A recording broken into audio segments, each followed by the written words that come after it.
홀로코스트 센터에 일본의 만행을 알리는 위안부 전시관이 들어설 예정입니다.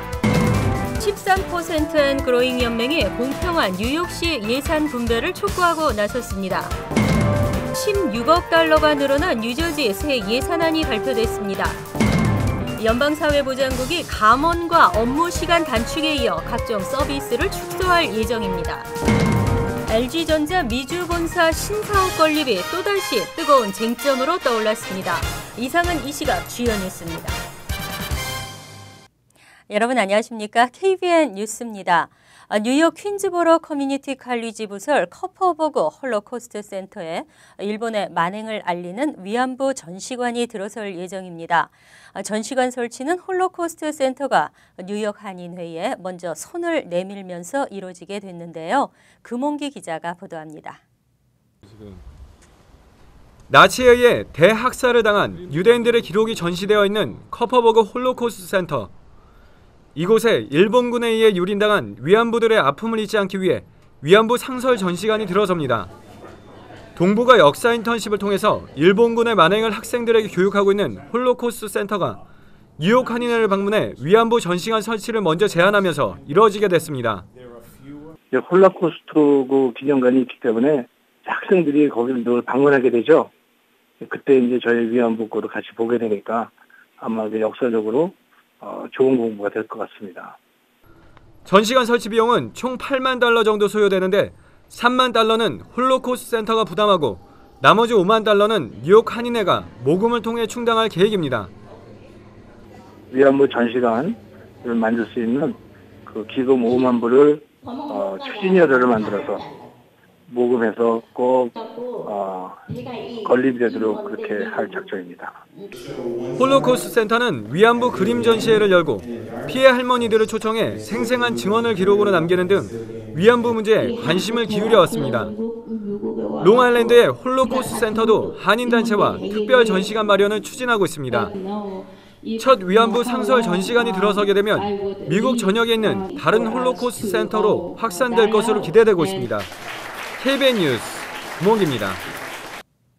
오늘 오전 뉴욕 시청 앞에서 시의 평등한 복지 예산 분배를 촉구하는 집회가 열렸습니다. 45개 아시안 단체들이 연합한 13% 앤 그로잉 연맹은 뉴욕시 예산이 아시안계 인구 비율에 걸맞게 분배돼야 한다고 촉구했습니다. 주성훈 기자가 보도합니다. 수은주가 영하를 기록하고 거친 눈발이 날린 오늘 오전 뉴욕 시청 앞. 궂은 날씨에도 불구하고 모인 이들은 링컨 센터가 주도하고 45개 아시안 단체들이 연합한 13% 그로잉 연맹. 뉴욕시의 아시안 인구가 13%를 차지하고 있지만 시에서 아시안 커뮤니티에 할당하는 1년 복지 예산은 1% 미만. 이들은 시에서 아시안 커뮤니티에 할당하는 적은 복지 예산은 불공평 처사라며 예산이 인구 비율에 걸맞게 분배돼야 한다고 촉구했습니다. 전체적으로 보면은 우리 뉴욕 전체 시 인구의 비중으로 봤을 때 에이시안 아메리칸들이 13%가 넘고 또 지대한 경제적인 공헌을 하고 있는 것에 비추어서는 아직도 저희들이 뉴욕시로부터 받아야 될 공정한 예산 배정이 많이 부족한 부분이 있습니다. 예산의 상당 부분을 뉴욕시로부터 지원받고 있는 퀸즈의 한 시민단체는 계속되는 시의 복지 예산 삭감으로 가정 형편이 어려운 아시안 청소년들이 교육에 어려움을 겪고 있다며 뉴욕시의 복지 예산 확대 지원을 호소했습니다. Without city council funding, we wouldn't be able to have such an organization continue to grow and develop and expand its numbers and the amount of people it's reaching out to. 연맹을 지지하기 위해 나온 시 의원들은 이들의 요구가 다음 회계연도 예산안 심의에 반영되도록 하겠다고 약속했습니다. We fight all day. SJ is there to make sure that our Asian American friends are respected, the small businesses prosper, the family and the culture and the religions grow, and that we fund these critical projects to make sure we become 14%, 15% and keep on growing. 연맹은 또 시의원들이 각자의 선거구에 있는 비영리 단체를 지정해 지원금을 배분해주는 이미 지원금 배분이 보루별로 불평등하게 분배되고 있다며 적절한 분배와 지원금의 예산안 인상을 요구했습니다. KBN 뉴스 주성훈입니다. 크리스 크리스티 뉴저지 주지사가 어제 2014에서 15 회계년도 예산안을 발표했습니다. 지난해보다 16억 달러가 늘어난 345억 달러입니다. 비즈니스 세금은 감면했고 교육 보조금을 늘렸으며 저소득층 지원도 늘어났습니다. 하지만 소득세 감면이 제외돼 직장인들을 실망시켰습니다. 어제 새 예산안을 공개한 크리스티 주지사는 이날 주의회 연설을 통해 가장 많은 지출 항목으로 연금과 헬스케어, 채무를 꼽으며 예산 집행의 균형을 위해 이에 대한 개혁과 규제가 필요하다고 강조했습니다. 하지만 저소득층과 노약자, 장애인 등 중산층에 대한 지원은 확대해 나가겠다고 밝혔습니다. 예산안은 비즈니스 세금 감면 확대와 각 학군에 대한 보조금 지원 확대, 수업시간 연장 을 위한 교육 혁신 기금 마련, 메디케이드와 패밀리 케어 커버리지 확대, 공무원 연금 제도 개혁 등의 내용이 담겨 있습니다.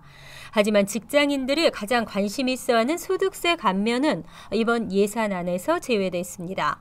어린이와 노인, 장애인 등 메디케이드와 패밀리 케어 대상자들을 위해 120억 달러의 헬스케어 비용이 지원됩니다.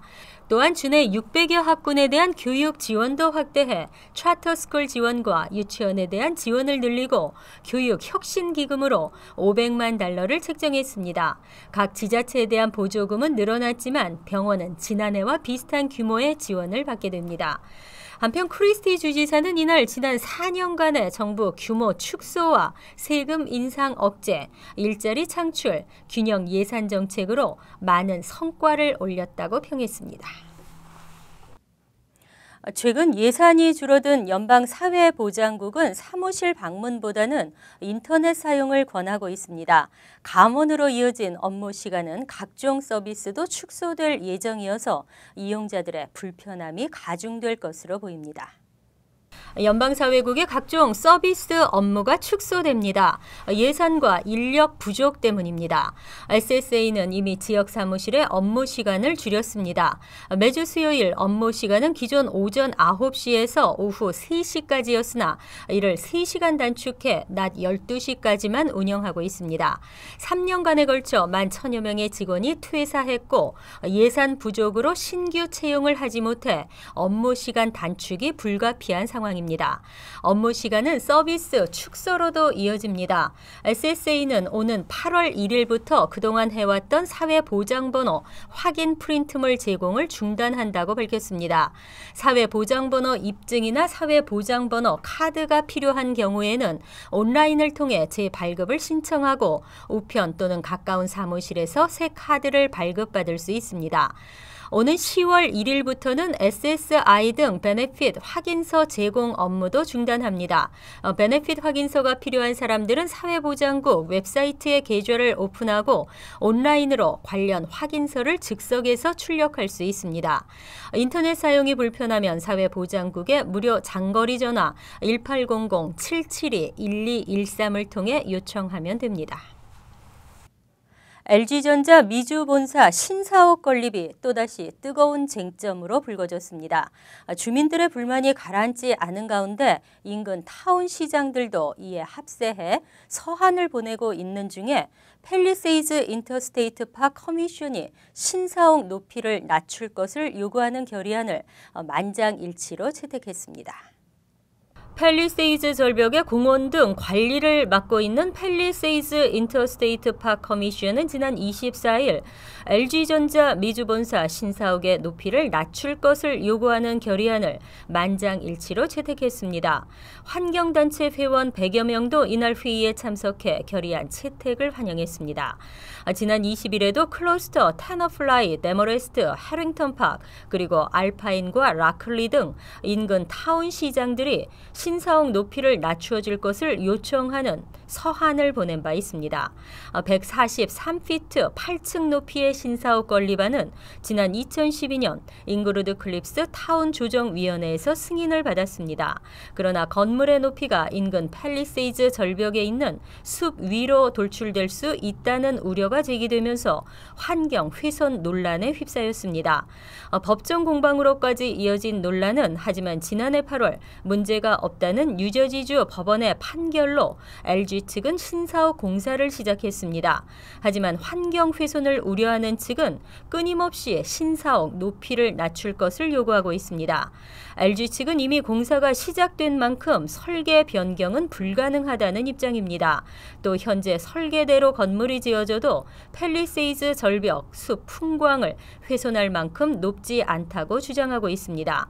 불거지는 반대 여론에도 불구하고 신사옥 건립이 예정대로 진행될지 관심이 모아지고 있습니다. 뉴저지 버겐 카운티 수배자 명단에 이름을 올린 한인이 45명으로 조사됐습니다. 지난 2012년보다 3명이 늘었고 전체 수배자 중에는 약 2%를 차지했습니다. 버겐 카운티 셰리프국은 페이스 크룩 사이트를 통해 카운티 내 단순 경제사범부터 절도, 강도, 성폭행, 살인 등의 범죄를 저지르고 달아나거나 법원의 모습을 드러내지 않은 용의자들의 사진과 주소 등을 일반에 공개하고 있습니다. 셰리프국의 수배자 명단을 한국일보가 분석한 결과 현재 수배자 명단에 오른 한인은 총 45명으로 전체 수배자 2,347명에 약 2%에 해당하는 것으로 나타났습니다. 한인 수배자는 팰리세이드 파기 11명으로 가장 많았고 포트리와 리치필드, 레오니아가 각각 3명씩인 것으로 나타났습니다. 지난해보다 특히 펠팍과 리치필드, 레오니아에서 각각 1명씩의 한인이 늘어난 것으로 확인됐습니다. 또한 펠팍은 전체 27명의 수배자가 등록됐는데 이 중 약 41%가 한인이었습니다. 레오니아는 한인 수배자 비율이 33%, 리치필드는 30%로 나타나 3명 중 1명꼴로 한인이었습니다. 한편 셰리프국과 별도로 수배자 명단을 작성해 공개하고 있는 버겐 카운티 검찰청은 총 4명의 한인을 쫓고 있는 것으로 전해졌습니다. 이 중 1명을 제외한 나머지 3명은 검찰청 수배자 명단은 물론 셰리프국의 페이스 크룩의 지명 수배자에도 함께 올라와 있는 상태입니다. 소득 불균형이 지속적으로 확대되는 추세입니다. 세계 각국이 처한 심각한 문제인데요. 소득 격차가 심한 곳은 무려 19배까지 차이가 나타났고 비교적 균형을 보이고 있는 곳도 6배 차이의 소득 격차를 보였습니다.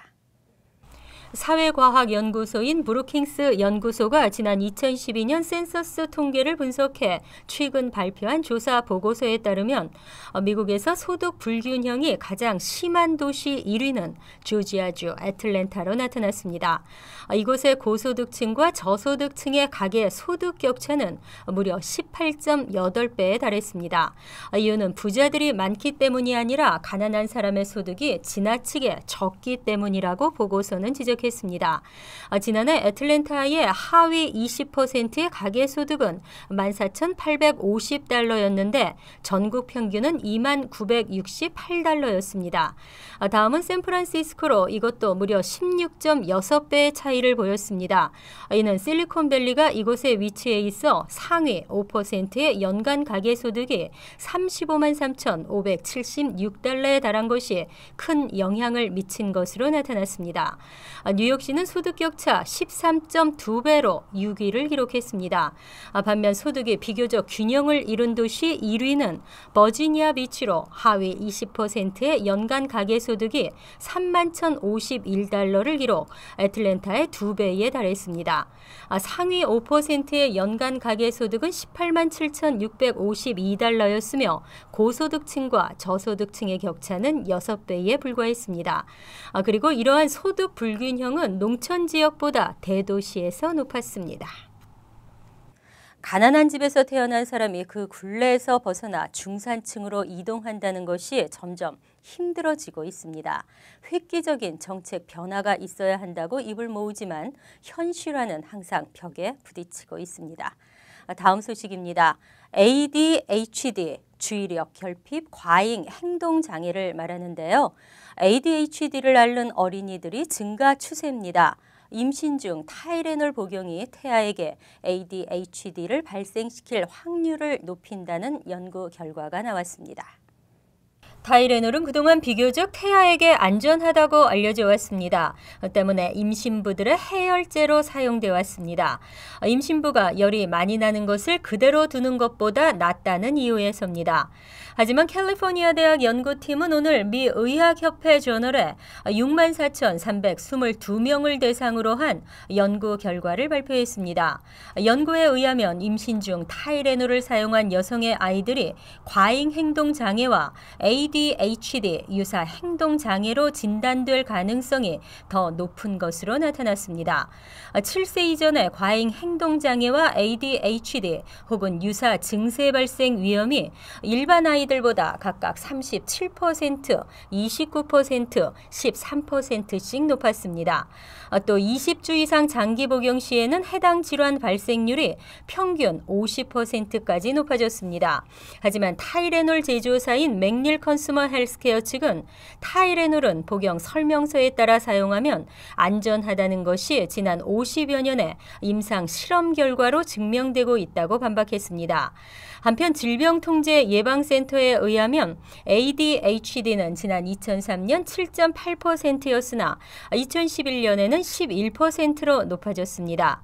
연구팀은 하지만 이 같은 연관성을 규명하기 위해서는 추가적 연구가 필요하다고 덧붙였습니다. 이상으로 KBN 뉴스를 마칩니다. KBN과 함께 즐거운 저녁 되시기 바랍니다.